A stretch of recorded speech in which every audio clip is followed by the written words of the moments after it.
Coronavirus, economic downturns, recessions, it's front of mind for business owners right now. And in this video, I want to come up with some remedies for what you should be thinking about for your business to make sure that you soar to success and grow through what's going to be the hardest recession that many of us have seen in our lifetime.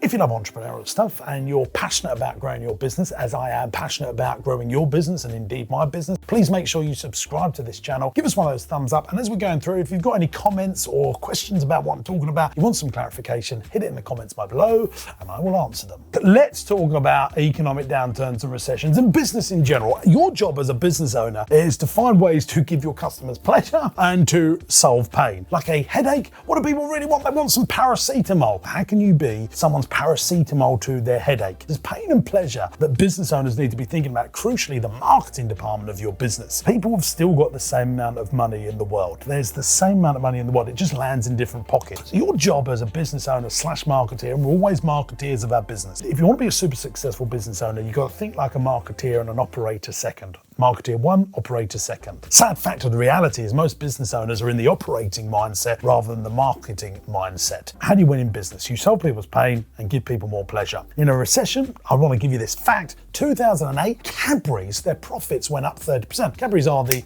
little picture of a Cadbury's chocolate bar there for me, Chudlington. That's my video editor extraordinaire. Their profits in 2008 were 30% up. Now, why is that? Because people are looking for cheap ways to give themselves a bit of pleasure rather than going out to an expensive restaurant or paying for that expensive holiday. The 3 C's do well in recessions: candy, cosmetics, and contraceptives. Yes, apparently the facts show that more people are having sexy time at home during recessions, and so they're buying more contraceptives. There we go. That's a fact for you. Go and Google it, because Google is always right, isn't it? So you need to be thinking about what do you solve with problems in your marketing and try not to go down the feature routes. See, let's think about our little analogy with that paracetamol. No one cares about the ingredients of the paracetamol. And what SME business owners try and do is they try and tell every feature of their business rather than the headline of their business. The paracetamol solves the pain of your headache. And that's all you need to say. You don't need to say it contains E, Z, Y, Z, formula this and chemical that and do that for this and do that for that. People don't care about that stuff. And in fact, if you give too many people features of what your product does, then you'll likely lose them. Now, once they know what you do and they're really into what you do, they might want to know the features once they've made a decision to buy from you. So let's take this further. I've got my laptop now with some ideas that I've been working on how you can pivot to profit in a recession. It's all about thinking like this: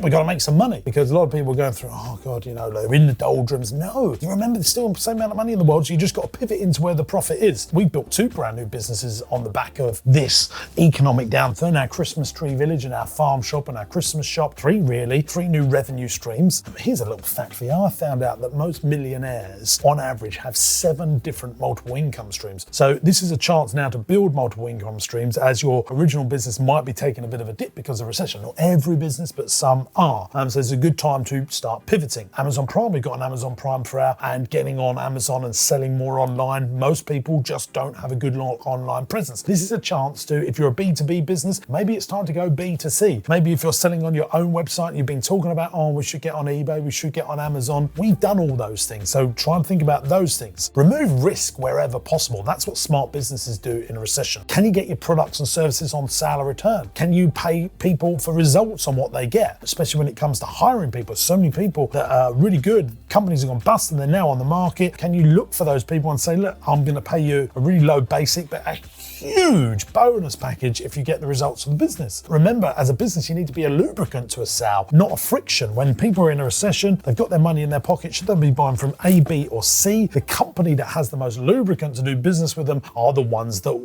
win. Remember, action leads to traction. What action are you taking to get traction in your business? Are you just relying on the same old results? I had someone on my podcast today does SEO. He's trying to get leads. I said, well, what action have you taken to get them? I'm doing a bit more of what I've always done before. I said, well, no, take more action. Go and see people, get meetings with people. And he turns around and says, are people still having meetings in coronavirus? Don't be stupid. I've had 4 separate meetings with 4 different people today. There's still stuff going on in the world. Don't worry about being perfect. Get some sales in, then and improve. And I've definitely learned this is what you can get away with in a recession. I think about our farm shop. We started this. We just had stock on tables with bloody tablecloths on. Now we've got all the swanky shelves and all the lighting, but we started did. We got some sales in. We put in sales before operations. There's a temptation in business to always make sure you've got perfect operations and then worry about the sales. No.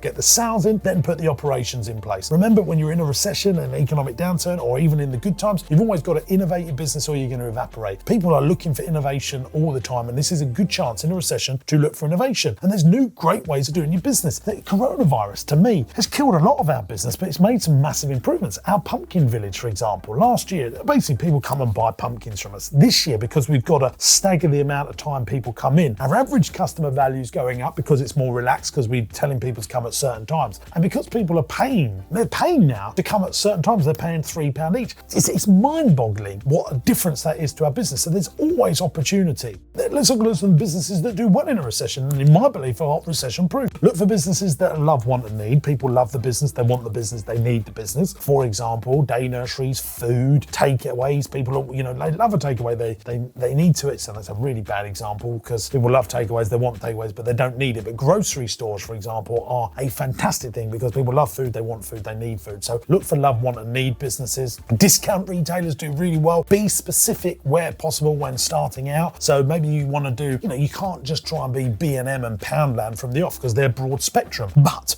you could be a discounting retailer just for fishing, discounting retailer for small hobbyists. There's always riches and niches for business owners and SMEs. Grocery stores do really well. We've all seen supermarkets soar to success. Profits at Tesco's up as more people buy than going out for dinner and stuff. The sin businesses, I spoke about them earlier, candy contraceptives and cosmetics, they go like gangbusters. Auto repair and maintenance, people are repairing more than buying new. People are having extensions to their homes more than buying. I know we've got a stamp duty holiday at the moment and property's going through the roof, but that's only going to be till the end of March, and then the real tough 2-year recovery will start. Daycare, day nurseries, we've done really well as more parents go and do 2 jobs now. Online marketing companies that get paid on results. If you can be in a results-based company for whatever you do, you will do well in a recession, like Groupon Voucher. Now, I hate Groupon and Voucher for business. I think it's terrible, but they get paid on results only when they sell. Is there anything that you could do in your business where people only pay you on results? That means that people are only, and if you know you're good and you can get the results for companies, think about how you could become and do something like that. Accountancy and tax firms, they do well. Coffee shops and cafes, people feel like they're going out for £5.50 average customer value via going out for a business,